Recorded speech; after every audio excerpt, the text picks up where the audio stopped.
Sabe quando a gente pensa em Alexandre o Grande, a imagem que vem à cabeça é quase sempre a mesma, né? Aquele conquistador implacável, com um exército que, nossa, parecia imparável.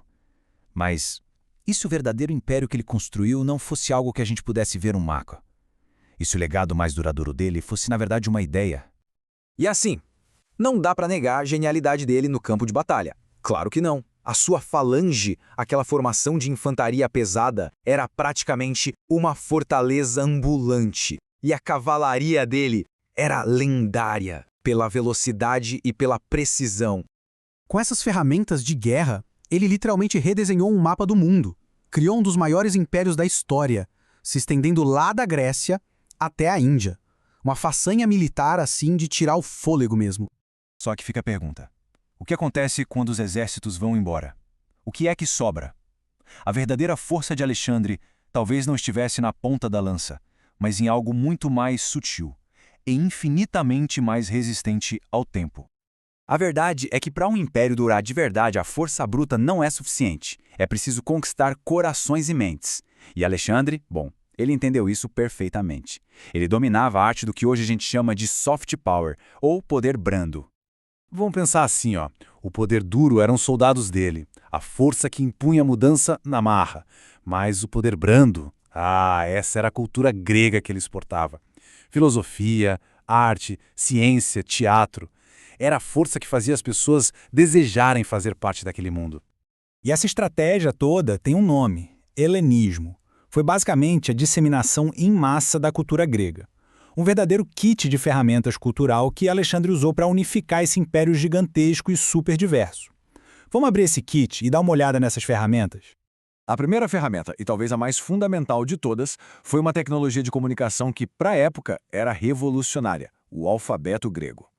E o mais fascinante é que os gregos não inventaram isso do zero. Eles pegaram o alfabeto emprestado dos fenícios e o adaptaram de um jeito genial, criando um sistema fonético super simples e eficiente. Isso tirou a escrita das mãos de uma elite de escribas e a transformou numa ferramenta para muito mais gente, o que, claro, catalisou uma explosão de conhecimento.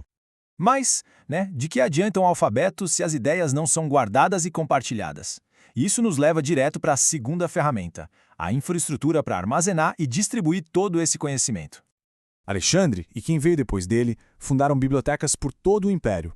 A mais famosa de todas, a de Alessandria, era o centro intelectual do mundo na época. A segunda, em Pérgamo, era sua grande rival. Esses lugares não eram só depósitos de livros, não. Eram centros de poder, onde os textos de Homero, Platão, Aristóteles eram copiados, traduzidos, ensinados, garantindo o domínio cultural grego por gerações e gerações. E olha que interessante, a rivalidade entre essas duas bibliotecas gigantes acabou levando a uma inovação incrível que nasceu puramente da necessidade e da competição. É que Alexandria controlava o fornecimento de papiro, que era a principal superfície de escrita e vinha do Egito. Para não depender do rival, a galera de Pérgamo aperfeiçoou uma tecnologia antiga que usava pele de animal tratada. O resultado? O pergaminho. Era mais forte, mais durável e podia ser feito em qualquer lugar. Uma verdadeira revolução na forma como a informação era armazenada. Então a gente já viu a comunicação e a preservação do conhecimento. Faltava a terceira e talvez a mais espetacular ferramenta do kit de Alexandre: uma plataforma para influenciar as massas: o drama grego.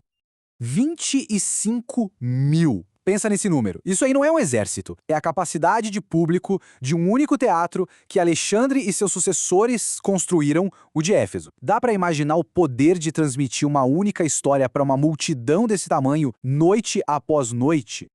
Pois é, Alexandre não foi só um general. Ele foi um dos maiores produtores de teatro da história.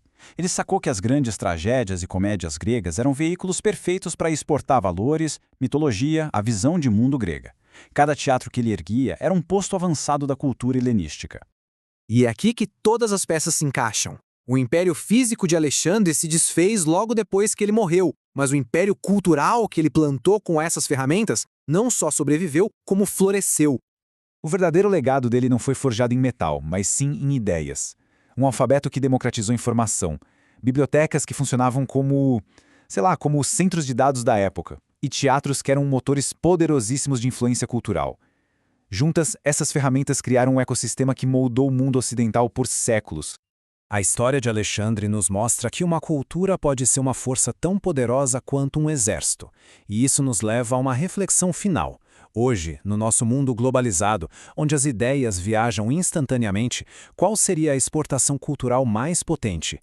O que é que está, nesse exato momento, moldando silenciosamente o futuro?